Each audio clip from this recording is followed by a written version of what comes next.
centrado en denuncias frente al presidente Álvaro Uribe en su etapa como director de la Aeronáutica Civil, como alcalde, después gobernador de Antioquia, alcalde de Medellín y finalmente senador de la República. Fue un debate, no sé cuántos de ustedes vieron todo el debate, ¿muchos? ¿Pocos? Sí. Unos cuantos, entonces para no meterme en temas que ya hayan visto. Pero en esencia, ¿por qué me refiero al debate?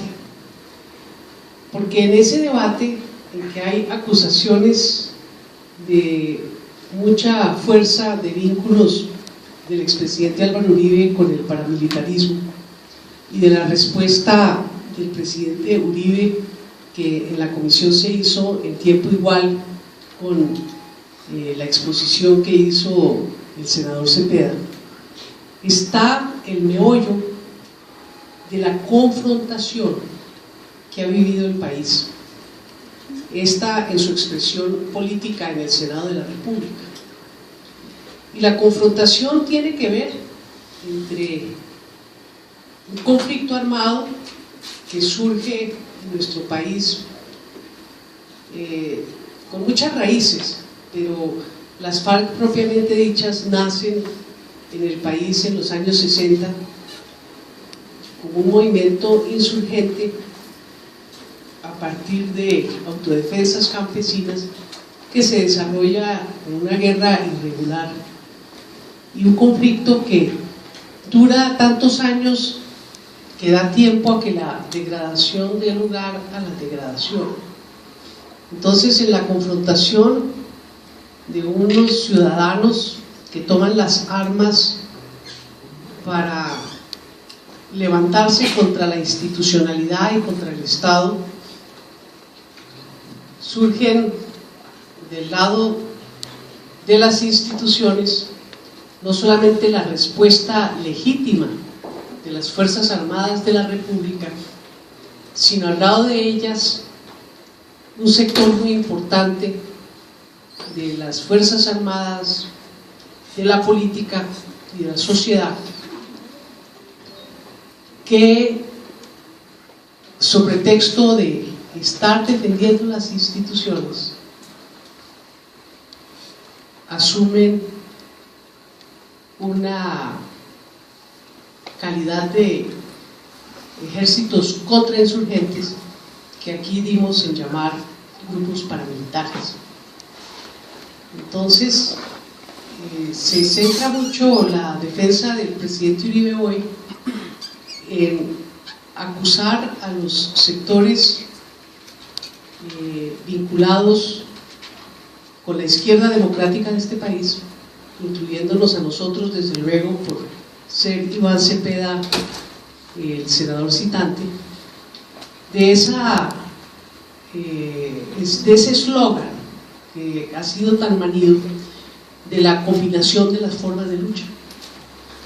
La combinación de las formas de lucha ha surgido en Colombia casi que como la justificación de una represión dramática tanto desde el Estado como desde las fuerzas paraestatales en contra de toda la inconformidad política del país, en función de que se sostenía, como lo sostenía el Partido Comunista, de hecho hasta hace muy poco en su ideario político, que para luchar contra la injusticia había que combinar la lucha política legítima y legal con la lucha guerrillera, con las armas, para derrocar al Estado y cambiarlo por otro gobierno.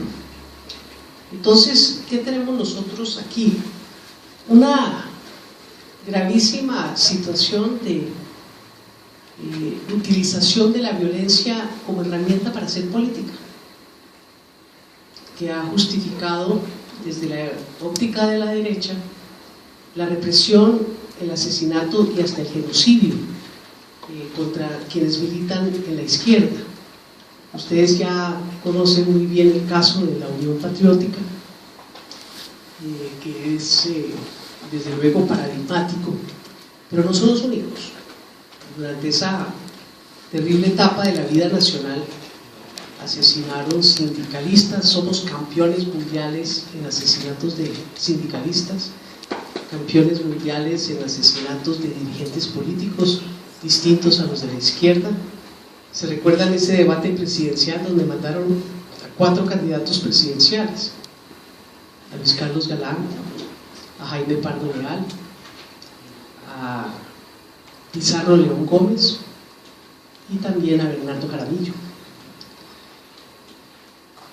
Entonces, el problema de la combinación de las formas de lucha es que se volvió un eslogan, una justificación, como el racismo en la época del Holocausto. Hoy en día en Alemania justificar el Holocausto de los judíos, los campos de concentración o negar que eso haya sucedido es delito, porque tiene que ver con la verdad.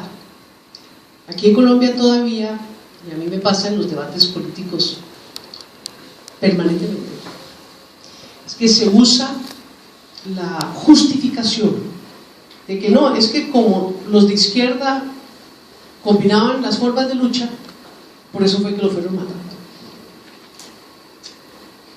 Pero ¿qué pasa? Es que nosotros tenemos una demasiado antigua tradición de utilizar la violencia para hacer política, pero no solamente los de la izquierda, ¿sí? También los liberales. Recuérdense ustedes en la época posterior al asesinato, al magnicidio de Jorge Eliezer Gaitán, el surgimiento de las guerrillas liberales en los llanos orientales, de manera institucional y financiadas desde la Dirección Nacional Liberal. Pero si empezamos a echar para atrás, ustedes van a ver que a lo largo de la historia republicana, que todo el mundo ha usado la violencia como instrumento para obtener objetivos políticos.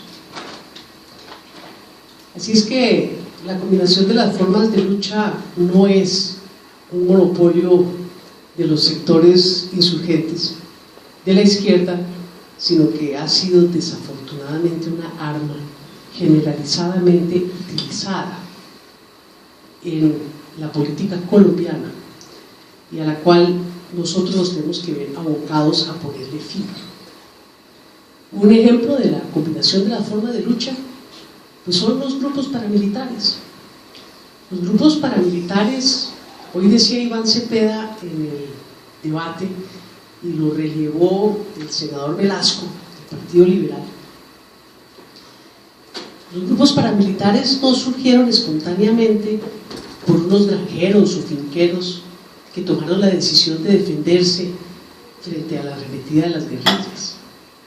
Sin lugar a dudas, allá debieron de llegar algunos, pero el fenómeno paramilitar como tal surgió en una alianza non santa entre sectores del ejército, narcotraficantes y políticos, en función de la lucha contra insurgente, pero también en función del negocio del narcotráfico.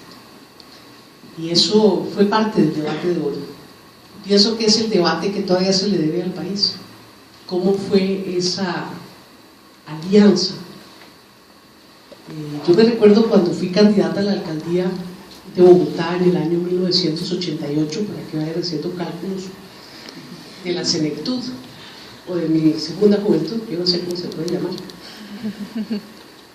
Asistí por invitación del consejero de Derechos Humanos de la Presidencia de la República a un foro de derechos humanos en que estaban invitados los candidatos de las ciudades capitales.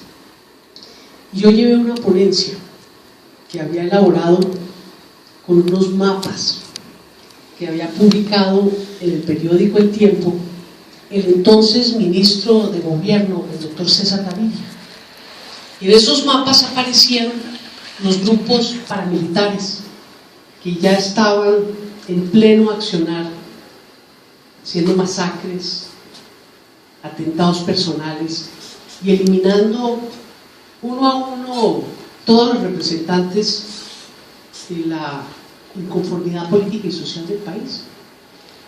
Entonces yo agarré el mapa de César Gaviria y pinté otro mapa con papel transparente para colocarle encima de dónde había obtenido la victoria electoral la naciente Unión Patriótica en las elecciones de 1986. Y ustedes no van a creerlo. Yo no conservo la ponencia, yo no conservo mucho porque con tantos trasteos y salidas de rapidez a uno se le pierde la memoria, las fotos, los papeles, hasta la ropa. Pero le quiero contar que era el mismo mapa, el de los grupos paramilitares y el de el ascenso electoral político de la Unión Patriótica.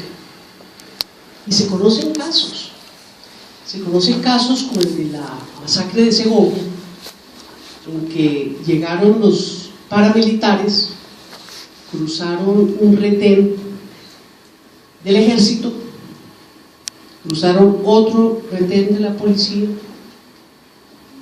repartieron unas hojas que se encontraron copias en el mimeógrafo de la brigada y entraron con listas en mano a asesinar dirigentes y ciudadanos de Segovia. Al no encontrar a los de la lista, empezaron a disparar indiscriminadamente. Y creo que fue una de las peores masacres. Si mal no recuerdo, fueron más de 60 los muertos.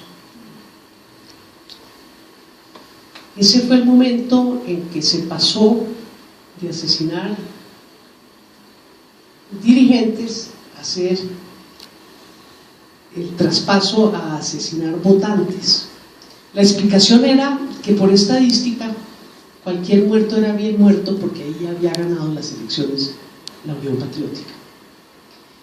Entonces, como ustedes pueden ver, esto es una guerra que de parte y parte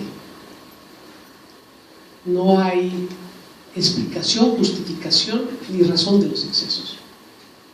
La degradación nos ha llevado a los falsos positivos, nos ha llevado a los secuestros de 15 años.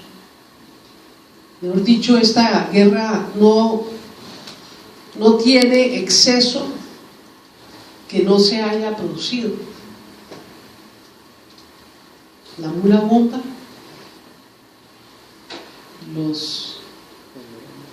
las explosiones de Pablo Escobar en el Día de la Madre en Quirigua, el collar bomba. Mejor dicho, cualquiera que esté en su sano juicio tiene que saber que esta guerra le tenemos que poner fin. Ahora, hay un sector de la sociedad que encabeza el presidente Álvaro Uribe que piensa que para ponerle fin a la guerra se necesita una estrategia de carácter militar para acabar hasta con el último de los enemigos. Hay otro sector de la sociedad que encabeza el presidente de la República que ha asumido la decisión de una salida política negociada del conflicto actual, o sea, las negociaciones. ¿Qué ha sostenido el polo democrático alternativo durante todo este tiempo? Dicho sea de paso, hay que hablar un poco de la génesis del polo democrático alternativo. Polo nace tal vez en el 2003, cuando con la reforma política determinado número de senadores podían estructurar partidos y surgieron dos grupos de izquierda caracterizados: el Polo Democrático Independiente y el Polo Democrático Alternativo. Y finalmente, 2 o 4 años después de largas conversaciones y unos esfuerzos de unidad grande, se unifican todos los sectores de la izquierda bajo el polo democrático alternativo. Tanto en el 2003 o 2001, como posteriormente en el ideario de unidad del 2000, ¿qué fue eso? ¿2008? Cuando nos unificamos, 2007. 2005. ¿Cómo va el tiempo? O sea que ya vamos para 10 años. Esa celebración la tenemos que hacer con bombos y platillos. ¿Qué sucede? Que en ese ideario de unidad queda explícito nuestro compromiso con la negociación política negociada del conflicto armado en Colombia. Es decir, el Polo Democrático desde su fundación hace explícita su política firme en función de la negociación y no de la salida militar. ¿Por qué? Por una razón muy sencilla. Este conflicto armado lleva 50 años. Llevamos para 60. En el 2005 iba para 50. Y cada ministro de la defensa, por lo menos desde que yo tengo uso de la razón, ha anunciado que en 6 meses van a derrotar a la guerrilla. Y sin embargo, eso no ha sucedido. El presidente Álvaro Uribe se comprometió a que en su primer periodo acababa con la guerrilla. No le bastó uno, sino que se fue al segundo periodo y heredó en el primer gobierno del presidente Santos la política de la salida militar. Decían que tenían que acabar con la culebra, y sin embargo, con toda la tecnología, todos los recursos, no fueron capaces de derrotar a la guerrilla. Cuando uno no obtiene a través de la guerra el objetivo político buscado, no es ni ético ni moralmente responsable no llegar a la conclusión, y eso lo exige el derecho internacional humanitario y hasta los mismos códigos de guerra. Hay que buscar la negociación. Ese es el planteamiento del Polo Democrático Alternativo. Fíjense ustedes que Simón Bolívar fue precursor del derecho internacional de guerra. En una localidad de Santana, en el Casanare, en plena reconquista española, declarada la guerra a muerte, en una guerra sin cuartel, en que aquí la población civil en la guerra de la independencia, como ha resultado ser en el conflicto interno, guerra civil que hemos vivido, los civiles se convirtieron, por arte de asociación con uno u otro bando, en objetivos militares. Entonces hacen un acuerdo, y es un ejemplo hermosísimo en nuestra historia. A través de sus mensajeros, el general Morillo y Bolívar deciden que se van a encontrar para ver si le logran humanizar la guerra, sacar a los civiles del conflicto. Y se encuentran en Santana, y como en esa época todavía había la caballerosidad entre contendores, hablan largamente, ambos desarmados, con escoltas desarmadas, no alcanzan a terminar la conversación, duermen bajo el mismo techo y continúan el día siguiente. Y llegan a un acuerdo, al acuerdo de hacer un cese al fuego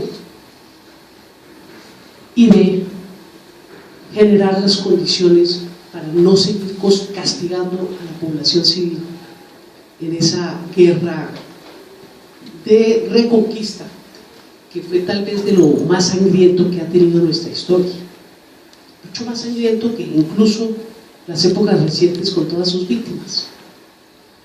Cuando estábamos haciendo el examen histórico para la construcción del Centro Memoria, Paz y Reconciliación, que se inició cuando yo fui secretaria de gobierno de la alcaldía, queríamos que las ventanitas del monolito que sale de la tierra, que yo pensaba que era más alto cuando lo vi en la maqueta, pero es muy lindo el concepto, y era el concepto arquitectónico, las ventanitas que dejan pasar la luz para la parte que está por debajo de tierra, eran como un gráfico. Ya sabrán que soy economista. Yo quería, y ese era el concepto, que en el monolito quedara la estadística de todas nuestras guerras, empezando por la guerra de la independencia. Y la estadística es nefasta. Como porcentaje de la población, la guerra más sangrienta fue la de la independencia. Le siguieron todas las guerras civiles del siglo XIX, pedacito de paz después de la guerra de los 1000 días, que fue otra que llegó a porcentajes parecidos a los de la independencia. Pero no cuadraba la estética con la estadística. Pero la verdad es que, tomada por periodos de 20 años, desde la independencia hasta nuestros días, Colombia no ha vivido 2 décadas de paz. Entonces la idea que está en nuestro ideario de unidad es una idea humanitaria. No hay salida militar al conflicto armado, se impone la salida política. Y el polo democrático surgió y nació con esa idea en el campo del conflicto armado, y es el único partido político que contempla una política de cultura de paz en su ideario. Entonces, no es de sorprenderse que nosotros siempre coloquemos el tema del proceso de paz dentro de los primeros lugares cuando hablamos de nuestro ideario político. Porque la paz, además de ser un derecho consagrado constitucionalmente y un deber de todos los colombianos, pues es el fundamento de todos los derechos, el fundamento del derecho a la vida, el derecho a la vida, a la integridad física, y con el derecho a la vida todo lo que se desprende de nuestro ideario político en materia de garantizar los derechos a la salud, a la educación, el derecho al trabajo, el derecho a un ambiente sano, el derecho a una calidad de vida, a la convivencia pacífica y desde luego el derecho al desarrollo. El derecho fundamental, que es el de la paz, pues lleva consigo una concepción de seguridad muy importante, que para nosotros la seguridad no es solamente la ausencia de miedo o de daño físico. Para nosotros seguridad también es ausencia de carencias. Entonces, en el polo democrático hemos privilegiado siempre esta concepción integral de la paz, que implica justicia social, que implica derechos y que implica una democracia que garantice que todas y todos tengamos, como reza la Constitución, el derecho de participar en las decisiones que nos incumben. Y a nosotros nos queda la menor duda de que si logramos el fin del conflicto armado, vamos a poder profundizar la democracia en este país, y de manera rápida, para que podamos alcanzar el gobierno, como es la vocación de un partido con un ideario como el nuestro, que busca un cambio social profundo en el país. Entonces, esa priorización y ese compromiso con la salida política al conflicto armado fue la que me llevó en la segunda vuelta presidencial a llevar al Comité Ejecutivo Nacional del Polo el planteamiento de que el Polo no podía sustraerse de la discusión de la guerra y la paz en la segunda vuelta presidencial, que por ello a la propuesta del voto en blanco, que había sido nuestra actitud tradicional, o la abstención, planteaba que deberíamos darle la opción al Polo Democrático de votar por la paz en cabeza de Juan Manuel Santos, o de abstenerse o de votar en blanco. ¿Por qué lo hice? Porque es que uno no puede en un proceso político pensar solamente en las posiciones integrales que uno defiende. Uno tiene que poderse desprender de las diferencias en el momento cuando hay una coincidencia alrededor de un tema supremo que rebasa los intereses del propio partido, porque es un interés general de todo el pueblo colombiano. Por eso yo le planteé al Comité Ejecutivo que era fundamental que tomáramos ese paso. Yo sabía que no había consenso, ni propuse que votáramos por Santos, pero propuse la libertad para que no me correspondiera tomar una decisión moral por el lado equivocado. Dije a los colegas, no es lícito en un tema de conciencia poner a alguien a escoger entre su partido, al que uno le debe lealtad, o su país, a quien uno le debe una superior lealtad. Finalmente el Comité Ejecutivo dio la libertad de votar por cualquiera de las opciones, y fíjense que en haber tomado esa determinación, haber promovido el voto por la paz, no fuimos solamente los sectores del Polo, sino al lado de prácticamente todos los sectores de la izquierda democrática del país. Convertimos a la izquierda en un factor decisorio de las grandes decisiones del país. Eso nos tiene que demostrar que no somos marginales, que somos un colectivo actuante y que somos un colectivo capaz de orientar en momentos críticos a la opinión pública en función de nuestros ideales y de nuestro programa. En la mesa de La Habana hoy están dos partes, ninguna ha vencido a la otra y tienen que llegar a acuerdos que se llevarán a la refrendación del pueblo colombiano. Esos acuerdos no pueden traer las grandes reformas estructurales que requiere Colombia para construir una paz verdadera, porque la guerrilla no se ganó ese derecho en el campo de batalla, ni en el campo de la opinión pública, que es nuestro campo, que es el campo donde nosotros estamos en capacidad de generar unas nuevas y grandes mayorías para generar las condiciones de los cambios estructurales que necesita el país para darle sustento y fundamento a la terminación del conflicto armado en Colombia y a la etapa de construcción de paz y de reconciliación que debe seguir. Pero para ello falta cruzar un Rubicón. ¿Sabe cuál era el Rubicón, no? No. Era el río ese que separaba a la Asia de Atila el Huno de la civilización occidental europea medieval de la época. Por eso hablan de cruzar el Rubicón. Los hunos nunca habían pasado el famoso río, o uno de los pueblos guerreros de del este de Asia ni de Turquía. Entonces el Rubicón es un hito.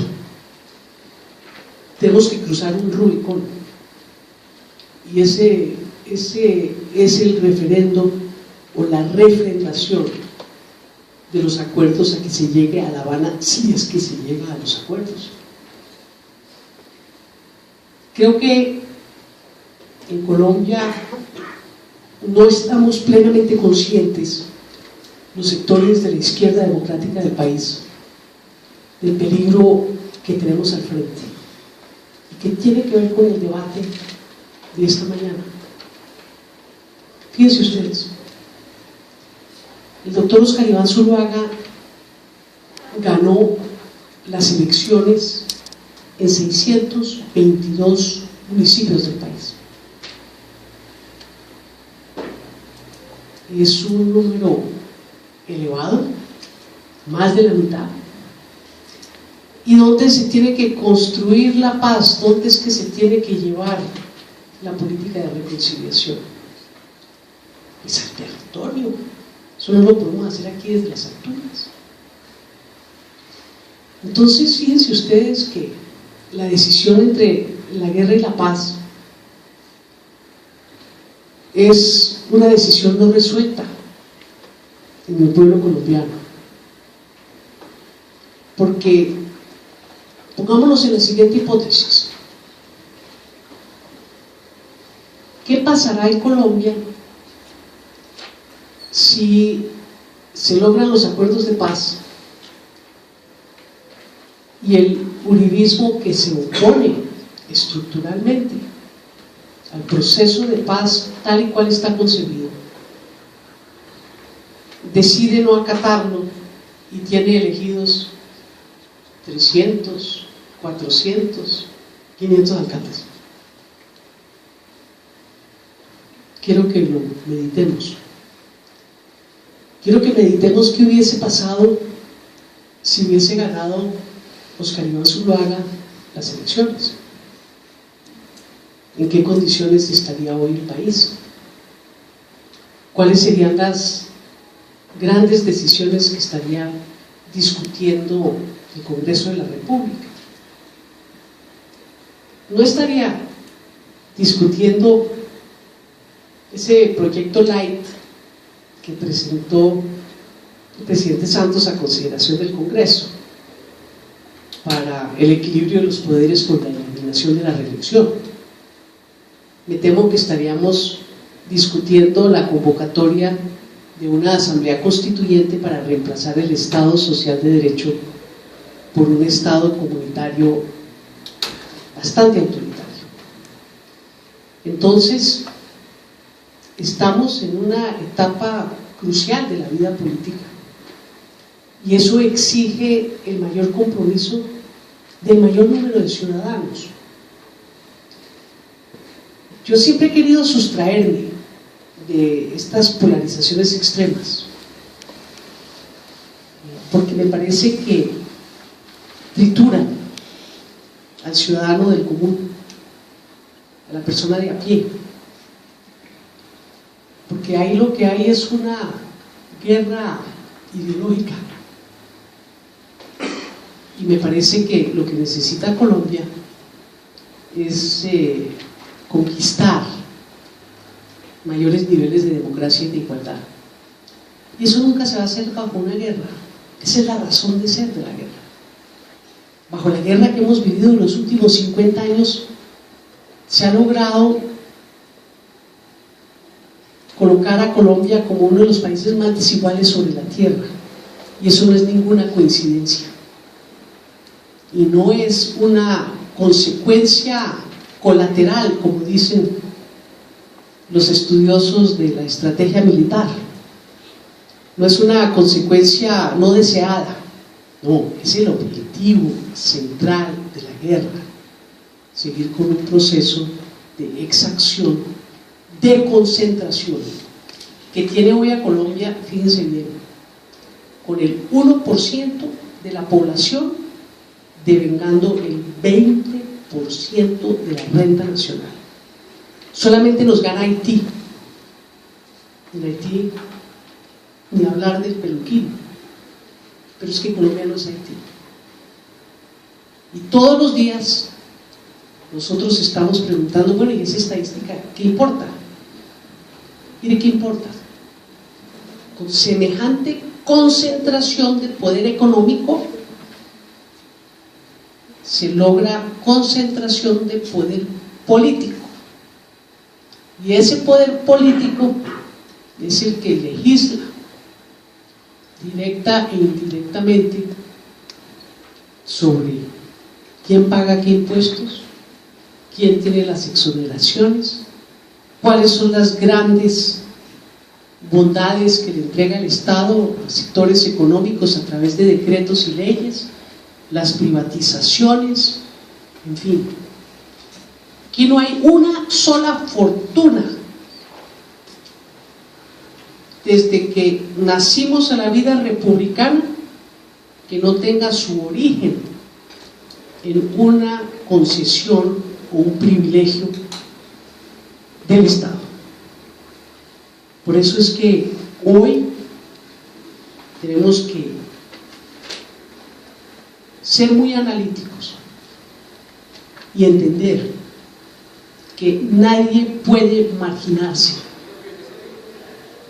de la decisión entre la guerra y la paz, que es la decisión entre la derecha fundamentalista, que sostiene un régimen económico concentrador oprobioso, y unos sectores que, si bien no son unos lechados de virtudes republicanas, por lo menos no utilizan la fuerza del Estado para obtener sus finalidades políticas. Así es que los convoco a que hagamos un esfuerzo enorme en el respaldo al proceso de paz, de la salida política negociada del conflicto armado, que cuando llegue el referendo nos pongamos la camiseta de la aprobación del fin del conflicto, que lo que necesitamos la izquierda democrática de este país es converger con todo el gran bloque democrático de Colombia para conseguir la refrendación de los acuerdos, porque quien va a poder hacer política efectiva bajo una democracia que tenemos que construir para ser los sectores que, como nosotros, queremos un cambio y una transformación profunda en nuestro país. Muchas gracias.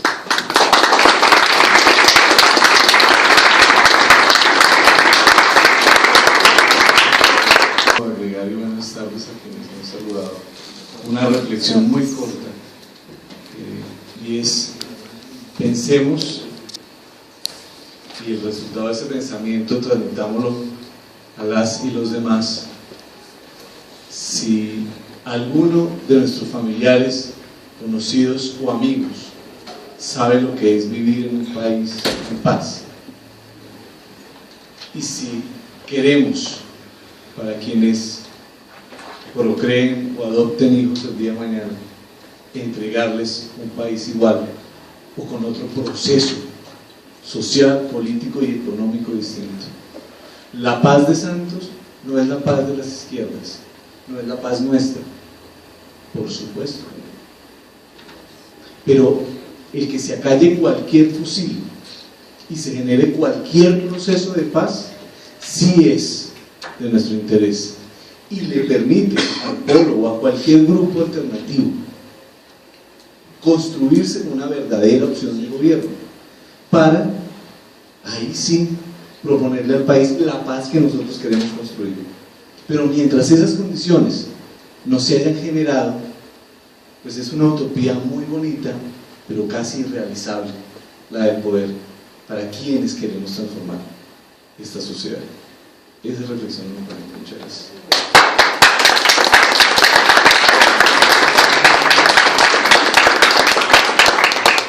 Ahora abrimos el espacio para preguntas, una sesión de preguntas.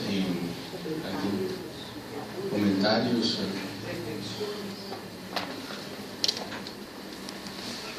Buenas tardes, Clara, ¿cómo estás? Yo no soy un estudioso de las ciencias sociales o económicas o políticas. Yo soy biólogo y químico. ¿Cómo te llamas? Mario. Mario. López. Sin embargo, me queda un sinsabor. Y pues, viendo como todos los antagonismos que hay dentro del polo, de las diferentes facciones, con respecto a tu apoyo a Santos, con su reelección, yo no entiendo por qué aceptar un puesto público como un ministerio y implique dejar de ser oposición. Es imposible hacer oposición desde dentro del gobierno. Si quieres, recogemos Listo. 4, 5, porque si no hablo demasiado y no recogemos las siguientes.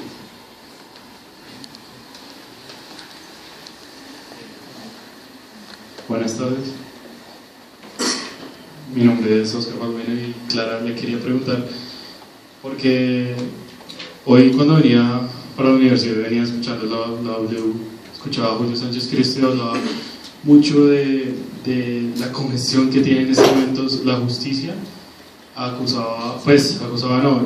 Mostraba datos en los cuales la demanda de justicia ha venido creciendo a un ritmo más acelerado que la oferta, y él preguntaba pues como hacia la audiencia qué hay que hacer a los reformadores en sí, qué se puede hacer para descongestionar la justicia. Entonces mi pregunta es, ¿qué piensa usted que se va a hacer para descongestionar el tema de la justicia en Colombia? Si hay que privatizar una parte o cómo se debería manejar. Gracias.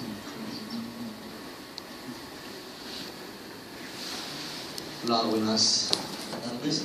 A mí me parece muy valioso lo que señala nuestra presidenta, o lo digo nuestra porque soy del polo, acerca de la importancia que tiene, y yo creo que es uno de los mayores aciertos que ha tenido el polo en la historia, y es que desde su comienzo fue un partido que dijo no a la violencia como forma de hacer política y sí a la solución política del conflicto armado.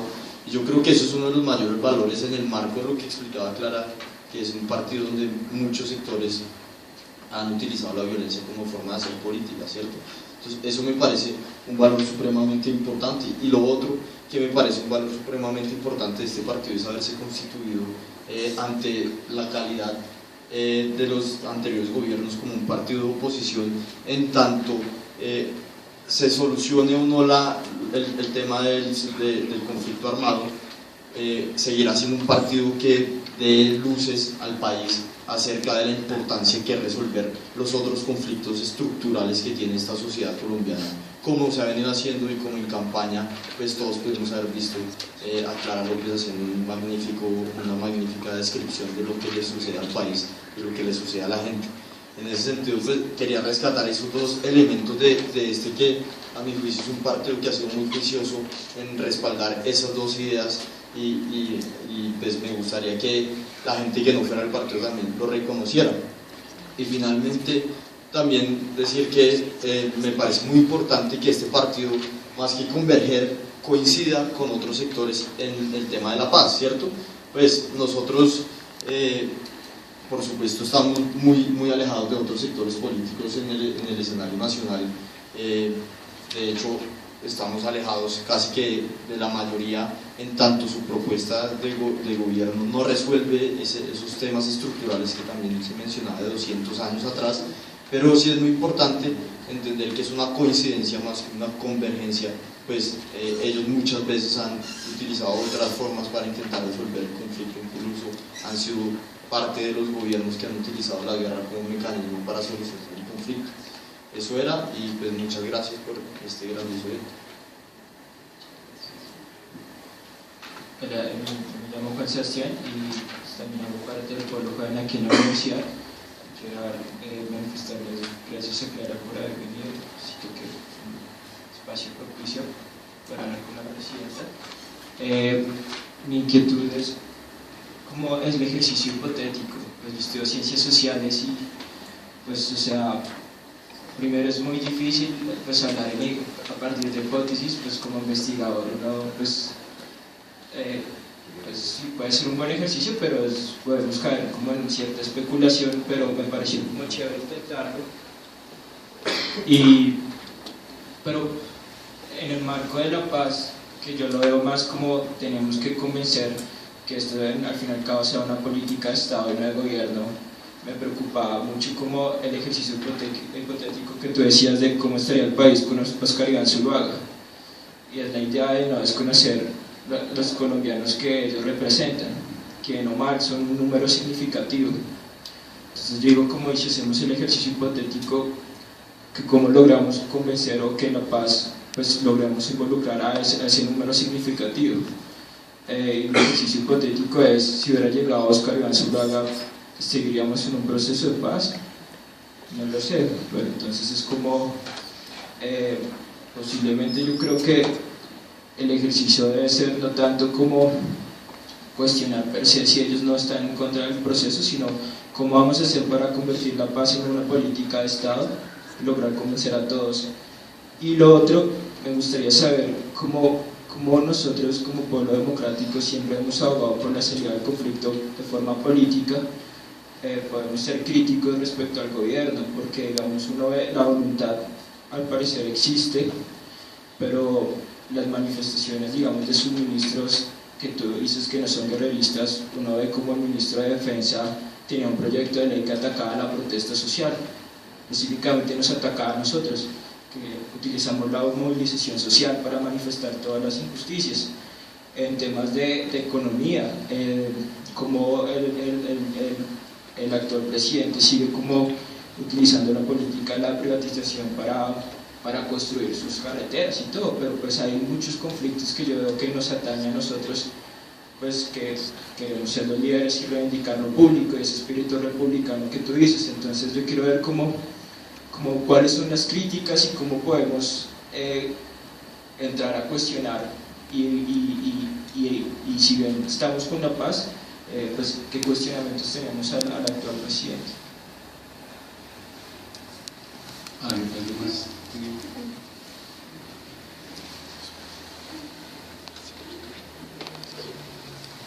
Gracias. Buenas tardes, Clara.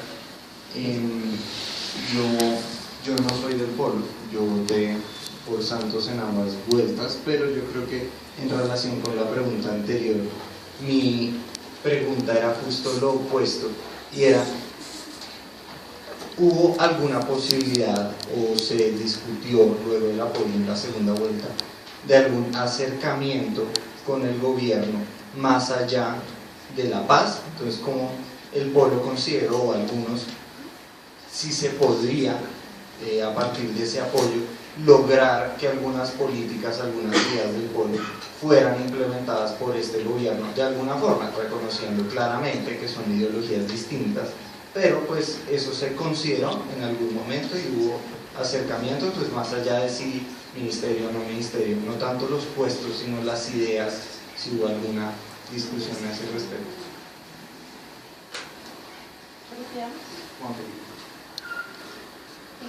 Hola, buenas tardes.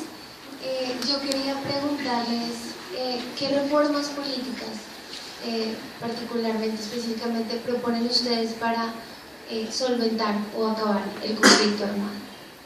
Gracias.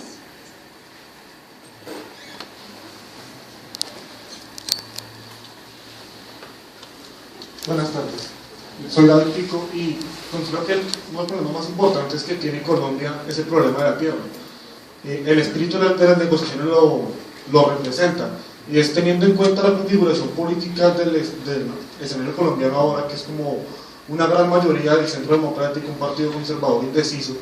Dado el caso de que las negociaciones llegaran a buen término, ¿qué tan viable sería la ejecución de una reforma agraria consciente?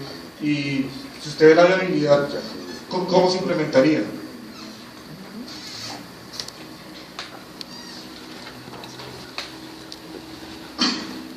Bueno, mi pregunta también va con la de él un poco.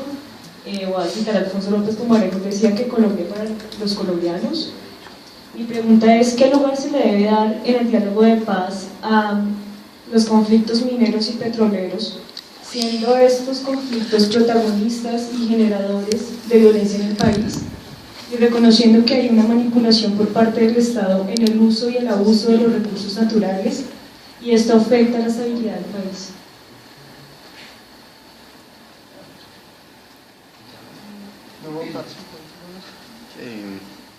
Tres más y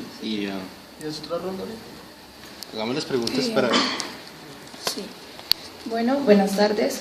Retomando el hilo de lo que acabo de decir la compañera, yo soy del Putumayo y allá se presenta una situación muy grave de extracción de minerales y petróleo.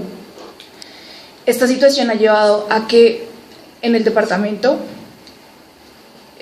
los grupos armados ilegales, las FARC y los paramilitares, ocasionen graves daños al medio ambiente.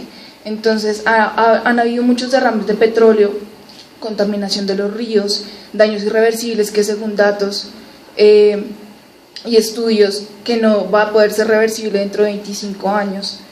Y no ha habido como una respuesta del gobierno que diga como qué se puede hacer al respecto, cómo se puede negociar para que la política extractiva no afecte el medio ambiente en esta zona.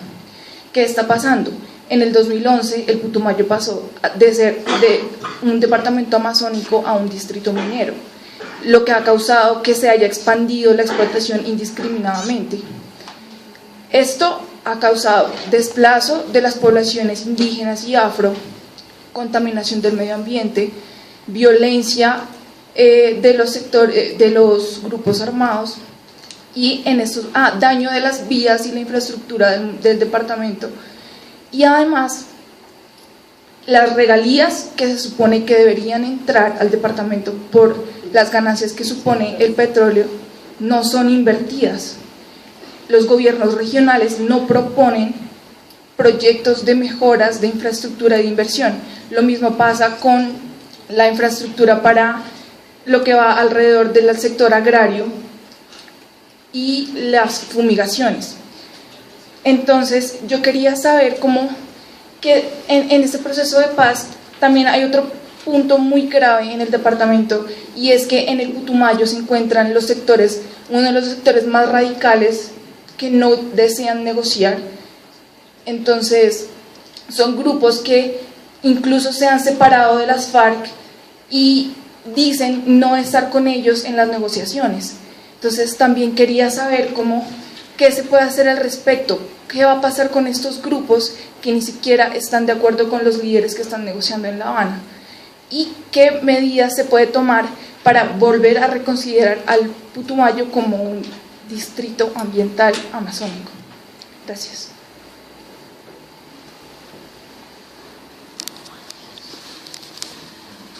Hola.